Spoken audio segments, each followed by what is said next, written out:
낙원은 존재할까? 존 스타인백의 분노의 포도. 나의 유튜브 영상 아주 간혹 달리는 댓글에 존 스타인백 분노의 포도 같은 고전소설도 소개해주면 좋겠다는 내용이 있었다. 그날 바로 분노의 포도를 빌려와 지금까지 짬짬이 읽었다. 오래전 학창시절에 왜 읽었다고 생각을 했을까? 다른 책으로 착각한 모양이다. 제목을 너무나 많이 들어 읽은 줄 알았던 것일까? 내용은 전혀 처음 보는 것이었다. 우발적으로 사람을 죽이고 감옥에서 4년을 복역하고 나온 톰은 감옥에 들어가기 전과는 완전히 다른 마을의 모습에 놀란다. 땅을 담보로 대출을 했던 사람들은 농지를 빼앗기고 소작농이었던 사람들은 일터를 잃었다. 먹고 살 길 없이 막막하던 그들은 서부에서 온 일꾼을 구한다는 농장의 전단지를 보고 온 가족이 이주를 결심한다. 그들이 줄지어 올랐던 66번 국도의 끝에는 정말 낙원이 있을까? 서부로 떠나기 직전에 가족을 만난 것은 톰에게 행운이었다. 도로가 더 발달했을 요즘으로 따져도 동부에서 서부까지 총 2,400여 마일, 약 3,600km의 거리를 꼬박 달려도 37시간이 걸린다는 어마어마한 길이다. 서울에서 부산까지의 거리 428km의 8배가 넘는다. 트럭으로 개조한 중고차를 타고 온 가족이 이주를 시작한다. 있는 돈을 긁어 모으고 키우던 돼지를 잡아 소금에 절여 식량을 준비했다. 하지만 대장정을 하기에 연로한 할머니 할아버지는 연약하기만 하다. 매트리스를 실어 그곳에서 잠을 자가며 밤낮을 달려 그들은 미국을 횡단한다. 이 책의 배경인 1930년대 이전에도 서부개척 시대라는 대이동의 시기가 있었다.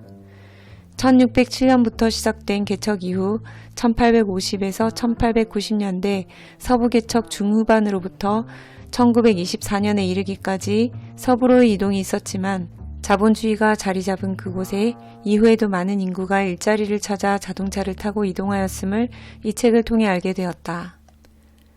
올해 2월에 읽은 길 잃은 자들이 떠드는 곳이라는 소설은 중반기인 1850년을 배경으로 했고 이들은 마차를 이용해 미 대륙을 건넜다. 인디언이 공존했던 당시에 비하면 1830년대를 배경으로 한 이 책에는 혼혈인 인디언 한 명만 중간에 잠깐 나온다.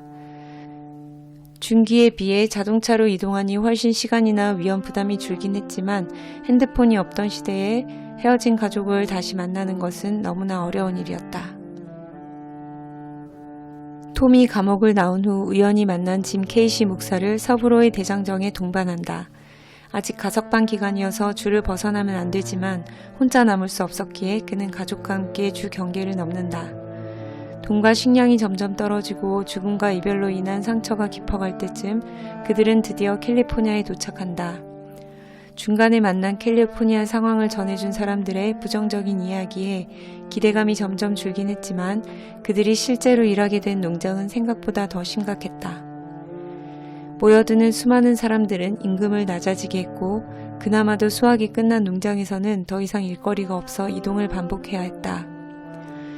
이들이 모여 사는 천막촌 중에는 따뜻한 물이 나오고 변기가 설치된 화장실 등 복지가 잘 된 곳도 있지만 어떤 곳은 밤새 불태워지기도 한다. 여정이 계속되고 거주지로 옮기는 동안 굶주림과 좌절에 점점 지쳐간다. 이들을 지탱하게 해준 것은 아무 힘도 없어 보였던 어머니의 역할이다.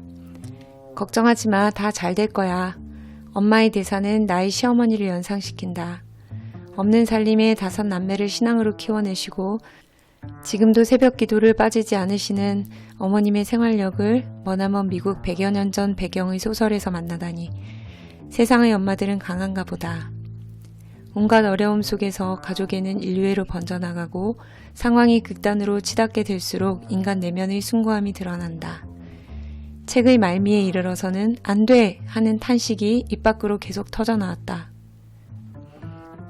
2권으로 나뉜 이 책은 총 900쪽이 넘는 분량이다.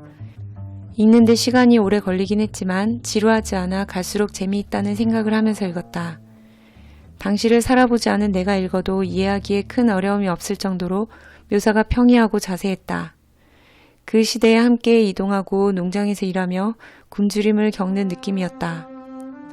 사실주의 작가라 일컬어지는 노벨문학상 수상 작가다웠다. 부조리한 사회상을 그렸지만 인류애를 담은 이 책을 읽으니 그의 작품들을 더 찾아 읽어보고 싶어진다. 나도 이런 소설을 써보고 싶다. 좋은 소설을 읽게 해주신 유튜브 댓글단 분께 감사를.